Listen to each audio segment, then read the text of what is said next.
안녕하세요, 제이입니다. 헷갈리는 영어 표현, 오늘은 간단한 것 하나 준비해 보았습니다. 바로 본론으로 들어가지요. 자, 문장 하나 보시겠습니다. 1번, 나는 술 한잔 하려고 어느 술집에 갔다. 자, 이 문장을 한번 영작해 볼까요? A. I went to a bar for having a drink. B. I went to a bar to have a drink. C. I went to a bar for a drink. 자, 이 세 개의 문장이 있습니다. 이 뒷부분의 형태만 약간씩 다르긴 합니다만 문법적으로는 모두 맞는 문장입니다. 하지만 이 중에 보다 자연스러운 문장이 있다면 어떤 것일까요? 정답은 B와 C입니다. 물론 A 문장을 사용하더라도 100% 의미가 통하기 때문에 의사소통에는 전혀 문제가 되지 않습니다. 하지만 뭐든 제대로 알고 있으면 좋죠. 알고 사용하다 보면 익숙해지고 또 점점 습관이 되면서 결국 내 것처럼 자연스러워지니까요. 자, 설명 들어가기 전에 하나만 더 풀어보도록 하겠습니다. 자, 제 앞에 물이 있습니다. 이 목이 마르네요. 자, 이렇게 물어봅니다. 이거 마실 물이야? Is this water for drinking? B. Is this water to drink? 어느 것이 또 자연스러울까요? 정답은 A입니다. 이건 또 왜 그럴까요? 이제 설명 들어갑니다. 일상생활에서 뭐뭐 하기 위해서 뭐뭐 하려고 이런 목적이나 이유를 표현하게 되는 경우가 사실 아주 많지요. 이때 for를 써야 할지 아니면 to 부정사를 써야 할지 헷갈릴 때가 있습니다. 이 전치사 for, to 부정사 둘 다 목적이나 이유를 나타내는 기능을 하니까요. 자, 이때는 한 가지만 기억하시면 됩니다. 사람이 주어일 땐 to, 사물이 주어일 땐 for. 자, 1번 문제에서 A번 문장이 덜 자연스러운 이유는요. 이 주어가 바로 나, 사람이기 때문에 for보다는 to 부정사를 이용한 to have a drink 쪽이 보다 자연스러운 표현이라는 것이죠. 근데 C도 맞다고 했는데 C는 for를 사용했네요. 그렇습니다. for도 당연히 사용할 수 있습니다. 하지만 사람이 주어인 문장에서 for를 사용하는 경우에는 뒤에 바로 명사가 와야 자연스럽습니다. 그래서 C가 된다는 것이죠. for a drink.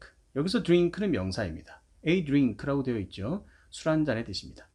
자, A 문장은 for 뒤에 having을 사용하긴 했지만 이 전치사 for 때문에 억지로 동사가 명사가 된 그런 동명사 having이기 때문에 have 동사의 느낌이 있어서인지 좀 번거롭고 깔끔하지 않은 그런 표현으로 여겨지는 것 같습니다. B와 C도 사실 각각 제 개인적인 느낌으로는 다르게 느껴집니다. 그래서 저라면 마냥 그냥 가볍게 한잔하러 갔다라는 말을 하고 싶을 땐 그때 C가 좀 나을 것 같아요. I went to a bar for a drink 라고 할 거고요. 오늘 술이 뭐 목적이어서 작심을 하고 갔다 이런 느낌이라면 to have a drink 또는 뭐 그냥 to drink 라고 할 것 같습니다. 왜냐하면 to 부정사는 동사의 목적성이 강하게 느껴지기 때문에 그렇습니다. 물론 이런 세세한 차이까지 구별할 필요까지는 없을 수도 있습니다. 사람마다 또 기준이 다를 수도 있고요. 여하튼 사람이 주어인 경우에는 to 부정사를 사용하거나 for 명사, 동명사 말고요. 일단 이렇게만 기억을 해두시고요. 자, 이번 문제 다시 보겠습니다. Is this water for drinking? Is this water to drink? 자, A가 더 자연스럽다고 했죠. 사물이 주어일 땐 for를 사용합니다. 단, 사물이 주어이고 그 사물이 동사의 목적어에 해당할 때 for입니다. 무슨 말이냐면 이 문장에서도 drink의 대상이 즉 목적어가 또 water잖아요. 결국 이 문장의 주어는 사물인 water고요. 그리고 물도 결국 목적이라는 것이죠. 물 스스로 자기가 마시는 drink의 주체는 아니잖아요. 그래서 마시는 건 사람이지.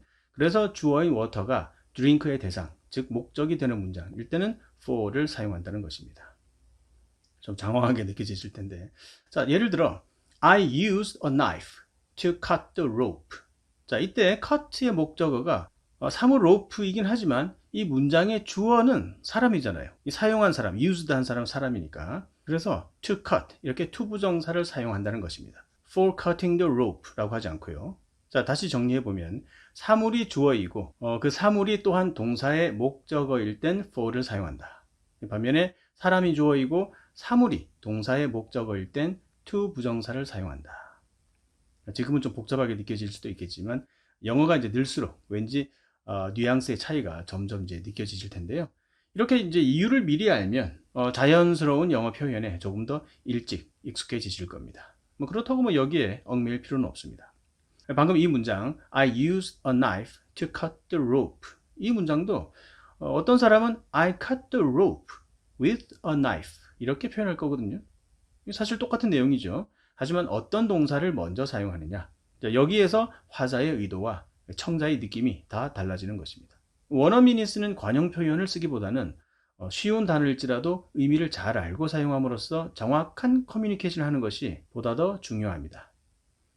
물론 관용 표현도 중요하죠. 원어민이 이제 실제 사용하는 말을 제대로 알아듣는 것이 또 중요한 문제이니까요. 하지만 내가 사용하는 단어를 명확히 모르는 상태에서 이 관용 표현을 우선시는 하지 말자라는 취지입니다. 자, 오늘은 여기까지입니다. 감사합니다.